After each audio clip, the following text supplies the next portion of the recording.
David Spencer, Head of Crime and Justice at the Policy Exchange, also former Detective Chief Inspector. Afternoon to you, David. Good afternoon. Nice to have you with us. Give us your response firstly on the Met, at least, admitting there were errors here. Is that some form of progress? I think, well, all credit certainly to the very senior police officer who was willing to go on the record and reflect on how the police policed some of those protests earlier on. I think all credit to them. And to be honest, if more senior public servants were willing to recognise when they may not have got everything right and do so on the record publicly, we might be in a better state than sometimes I think we are. So all credit to that officer and to the Met for doing so. Do you think, I'm always cautious about this term two-tier policing. I know that there are different operational needs dependent on the situation. So what's in front of you may, to all intents and purposes, say, well, that's a protest, but there could be nuances in that, and the police obviously make a decision to say, well, on this one, we're going to respond this way, on that one, we're going to respond. It's not about currying favour, but there is a point, isn't there, where there, as a result of that, which might be done with good intention, that you end up with the very problems we saw, and that is action not being taken when there is demonstrably an issue where action should be taken. Yeah, and the first thing is, I and all of us as authors on this report are hugely sympathetic to the police. It is very, very challenging what we ask them to do. And we know that we've seen huge courage by police officers, certainly over the summer, in dealing with violent disorder. So we are sympathetic to the situation the police find themselves in. I think one of the big challenges here, when we think about two-tier or differential policing, as we call it in the report, the big challenge is that we simply don't have the level of transparency that we need to be able to determine how the police and prosecutors are making the decisions they're making. So these decisions often are made in consultation with what they describe as community leaders and advisors and these sorts of things. But too often we have no idea who these people are. We have no idea what's discussed. And that lack of transparency, I think, really harms the police in being able to demonstrate why they make the decisions that they make. And if they were able to, as we recommend in the report, to be far more transparent than they are being, then I think they would find themselves in a far more comfortable place around these sorts of accusations. Yeah, because I wonder whether, we've had, what are called the riots, and understandably so. There were some horrendous things that happened, setting fire to buildings with people in it, and all the things that went with it were horrific. But of course, unconventional as it was, it did spawn another debate about things like immigration. And then you see a protest of sort of pro-Palestine, sort of ethnic minority protests taking place, and the other group go, hang on a second, that's making the very point that we're making. We're saying there is a problem with some areas of life, pandering, this would be their words, pandering to the Palestinian thing, Hamas, a terror organization, allowing it a free rein. This is the point we're making, and we're getting locked up for it, and those guys aren't. So whatever the finer detail might be, is that the sort of lack of transparency you're talking about, David, that if that stuff was explained a little more, we'd understand it a little more?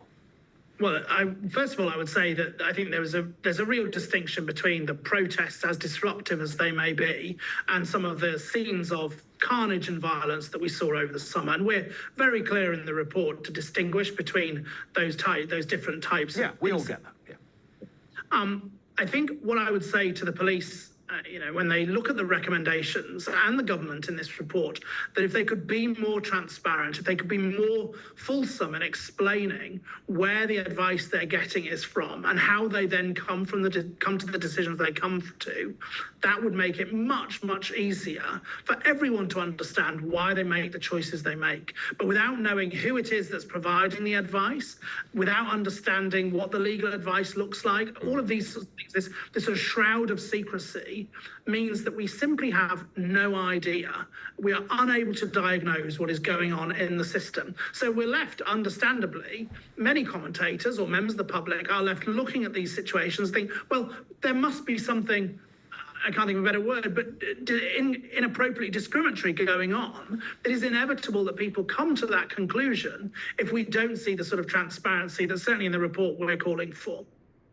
And do you sense that, I mean, errors were made, there's a concession there, but of course, how do they put into practice what needs to happen to, stop this perception that the police are not being upfront, they're not being transparent, and they're not being two-tiered? Well, they've got to publish the records of the meetings that they have with different groups. They've got to say who are on the boards of their sort of community advisory groups. How are these people selected? If there's a community advisory group for where I live, how do I get to choose who is on the advisory group and how they can be changed? So we need to really shine a light on all of this stuff, which at the moment is just insufficiently transparent. Worth getting a word while you're with us, David, on today there's been a new anti-crime initiative. There hasn't been one for about half an hour, so it was about time we had another one, I guess.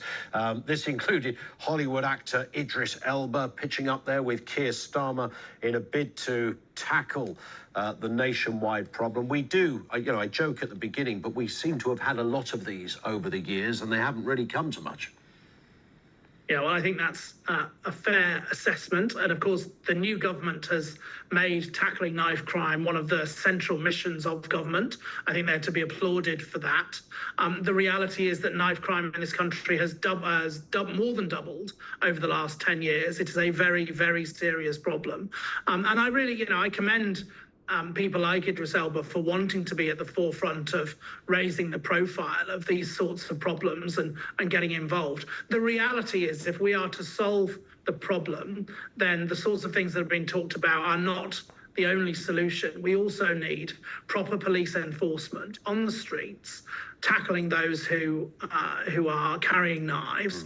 One of the pieces of work that we did earlier this year here at Policy Exchange, we found that actually the volume of knife crime is concentrated in very, very specific parts of London. So actually, it is with that insight, it is possible to then target police resources in a really strong and robust way into those locations to be able to tackle those who are then carrying knives and going on to commit serious offences.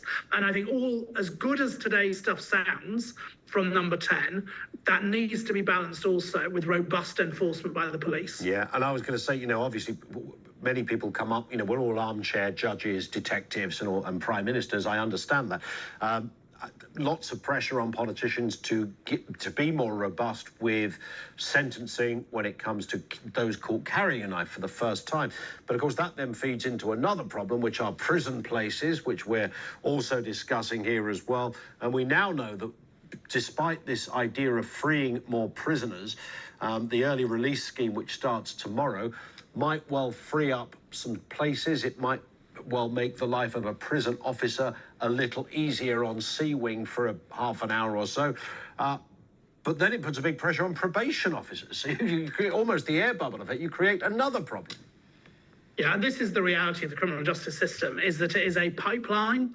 And unfortunately, the inheritance that was gifted to the government was about as bad as it could possibly have been. The criminal justice system is in absolute crisis from end to end. So although the decisions that they've made and the release that's going on this week or just coming up is a short-term solution and by no means an ideal one. Actually, what we really need to see are some long-term solutions, and that has to include more prison places, more prisons for those that commit serious and prolific offences. Yeah.